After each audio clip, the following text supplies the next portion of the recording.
सपने वो नहीं जो आप नींद में देखते हैं, सपने वो हैं जो आपको नींद ही ना आने दे।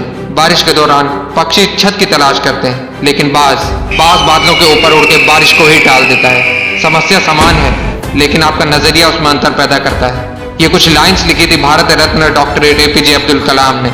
आज की इस वीडियो में मैं आपको कलाम सर के कुछ ऐसे किस्से सुनाने वाला हूँ, जिससे सुन के दोस्त तेरे सोचने का नजरिया बदल जाएगा और तुम अपने अंदर एक नई एनर्जी फील करोगे। दोस्त, तुम्हें पता है कलाम सर ने शादी क्यों नहीं की? उसका सिर्फ एक रीजन था, और वो रीजन था वो सबसे ज्यादा अपने काम से प्यार करते थे। दोस्त, तुझे जान के हैरानी होगी, जिस दिन उनकी सगाई थी उस दिन भी वो काम में इतने बिजी थे कि वो अपनी सगाई तक भूल गए, और उस दिन उन्होंने शादी ना करने का फैसला कर दिया। उन्होंने एक इंटरव्यू में कहा, इंसान शादी और बच्चे अपनी सेल्फलेसनेस के लिए करता है, और मैं सेल्फिश नहीं होना चाहता।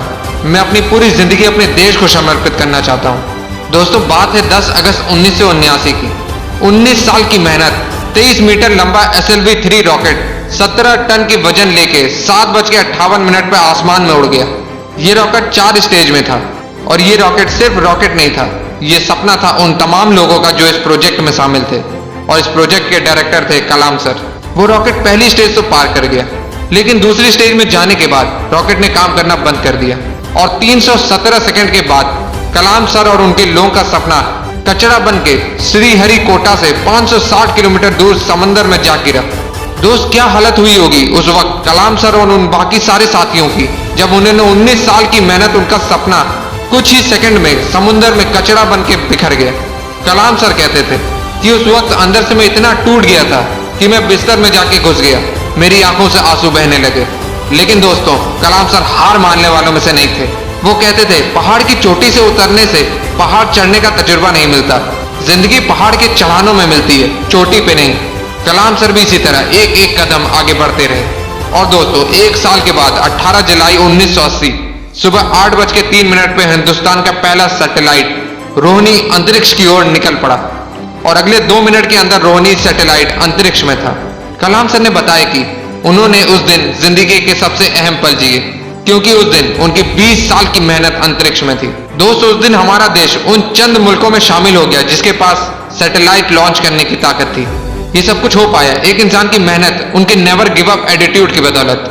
दोस्त, जब कलाम सर को राष्ट्रपति चुना गया तो उनका स्वागत जोरों शोरों से किया गया।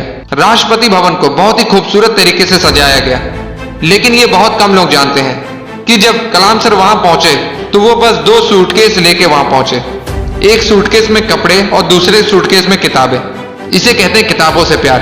अगर इस वीडियो को कोई स्टूडेंट देख रहा है तो ये बात समझो कि जितना आप किताबों से प्यार करोगे उतना वो किताबें आपको बड़ा बनाती चली जाएंगी। ये किताबें ही थी जिन्होंने कलाम सर को इतना बड़ा बना दिया। दोस्त, मैंने कुछ लाइन पढ़ी थी जो कलाम सर के लिए लिखी गई है। था बंदा इस्लाम का पर वो कभी नहीं ऐठा करता था, जब भी चाहा संतों के चरणों में बैठा करता था। दोस्तों, कलाम सर ने कुछ बातें ऐसी कही थी जिसे अपने जीवन में हमेशा हमेशा के लिए उतार लेनी चाहिए। उन्होंने कहा था, कोई भी शख्स कितना भी छोटा हो, उसे हौसला नहीं छोड़ना चाहिए। मुश्किलें जिंदगी का हिस्सा है और तकलीफ कामयाबी की सच्चाई।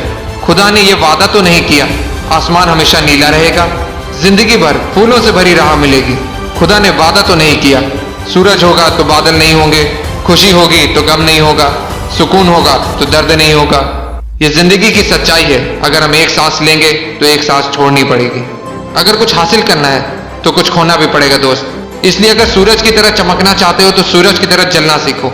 दोस्त, कलाम सर ने तो कर दिखाया, इसलिए आज भी हम कलाम सर के बारे में बात कर रहे हैं। अगर तेरे अंदर भी वो आगे कुछ कर दिखाने की, तो कसम खा तू अपने सपने को पाने के लिए हर हद पार करने के लिए तैयार है।